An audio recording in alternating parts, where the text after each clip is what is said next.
Hello friends, welcome to my channel. இன்னைக்கு இந்த வீடியோல நம்ம என்ன பார்க்க போறோம் அப்படினா ரொம்பவே ஈஸியான மெத்தட்ல முட்டைகோஸ் பொரியல் தான் பார்க்க போறோம். பிகினர்ஸ் கூட இந்த பொரியலை ரொம்ப ஈஸியா செஞ்சிடலாம். வாங்க இந்த முட்டைகோஸ் பொரியல் எப்படி செய்யறதுன்னு வீடியோல பார்க்கலாம். அதுக்கு முதல்ல ஒரு கடாயில தண்ணி நல்லா கொதிக்க வச்சிருக்கேன். இப்போ இதல கட் பண்ணி வச்சிருக்க முட்டைகோஸை ஆட் பண்ணிக்கலாம். முட்டைகோஸை நல்லா பொடியா கட் பண்ணி ஆட் பண்ணிக்கங்க. இப்போ இது கூட ஒரு 1/2 ஸ்பூன் அளவுக்கு உப்பு சேர்த்துக்கலாம்.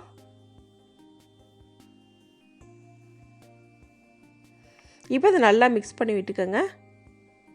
நல்லா மிக்ஸ் பண்ணதுக்கு அப்புறமா 3 ல இருந்து 5 நிமிஷம் போல இதை நல்லா வேக வச்சு எடுத்துக்கணும். முட்டைகோஸ் உங்களுக்கு ரொம்ப சீக்கிரமாவே குக் ஆயிரும். இப்போ ஒரு 3 நிமிஷம் போல குக் பண்ணிருக்கேன். நல்லா குக் ஆயிருச்சு. தண்ணியை வடிச்சு தனியா இதை எடுத்து வச்சிரலாம். அடுத்து கடாயில 2 ஸ்பூன் எண்ணெய் ஊத்திக்கங்க.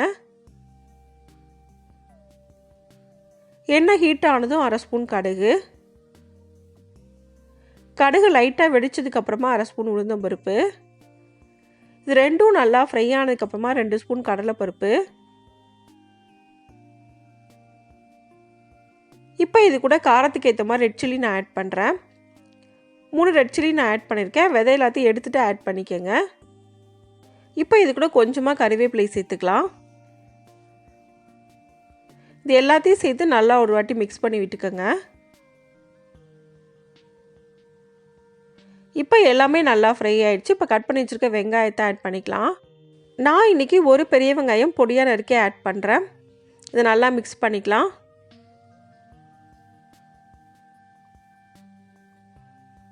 நம்ம ஏற்கனவே முட்டைகோஸ் வேக வைக்கும்போது உப்பு சேர்த்துருக்கோம். இப்போ வெங்காயத்துக்காக மட்டும் கொஞ்சமா உப்பு சேர்த்துக்கங்க. இப்போ இது நல்லா ஃப்ரை பண்ணிக்கலாம். வெங்காயம் லைட்டா கலர் சேஞ்ச் ஆகணும். அந்த அளவுக்கு இது நல்லா ஃப்ரை பண்ணிக்கங்க. இப்போ வெங்காயம் நல்லா ஃப்ரை ஆயிடுச்சு.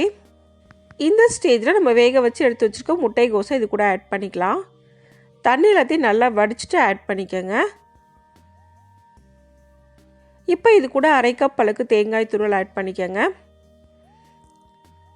இப்போ இது எல்லாத்தையும் சேர்த்து நல்லா மிக்ஸ் பண்ணிக்கலாம்.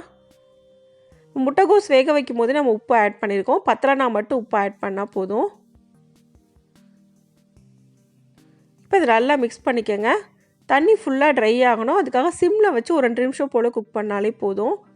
ஹைல வச்சீங்க அப்படினா அடியில பிடிக்கிறதுக்கு சான்சஸ் இருக்கு. இப்போ நான் 2 நிமிஷம் போல குக் பண்ணிருக்கேன். முட்டைகோஸ் நல்லாவே குக் ஆயிருச்சு. இந்த அளவு குக் ஆனதுக்கு அப்புறமா நம்ம அடுப்பை ஆஃப் பண்ணிடலாம். இந்த முட்டைகோஸ் பொரியலை இதே மெத்தட்ல நீங்களும் செஞ்சு பாருங்க. இந்த வீடியோ உங்களுக்கு பிடிச்சிருந்தா லைக் பண்ணுங்க, ஷேர் பண்ணுங்க, கமெண்ட் பண்ணுங்க. மறக்காம சேனலை சப்ஸ்கிரைப் பண்ணுங்க. Thanks for watching.